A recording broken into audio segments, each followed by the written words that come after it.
आ गइल कुआर के नवरातन। अब मैया भी आवे के तैयारी हो गई। मैया के आवे के गीत गावतनी, आप सबे सुने लोगिन, सुन के लाइक कमेंट सब्सक्राइब भी करे लोगिन, साथ में शेयर भी करे लोगिन।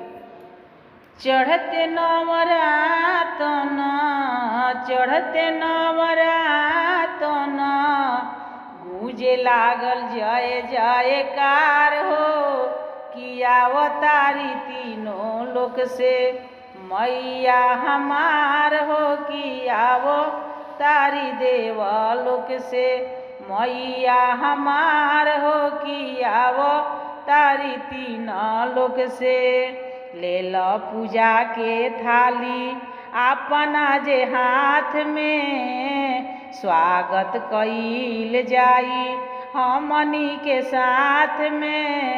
रुनु झुनु बाघावा पर, रुनु झुनु बाघावा पर बाड़ी सवार हो, कि देवलोक से अवतारी मैया हमार हो, कि तीन लोक से अवतारी मैया हमार हो।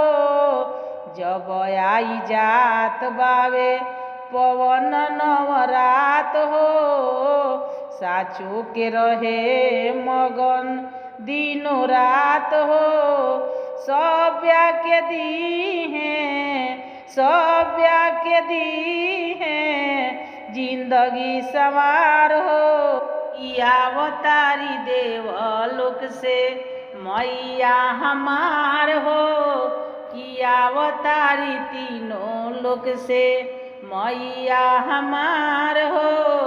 चढ़ते नवरातन, चढ़ते नवरातन, गूंजे लागल जय जयकार हो, कि अवतारी देवलोक से मैया हमार हो, कि अवतारी तीन लोक से मैया हमार हो, कि अवतारी देवलोक से।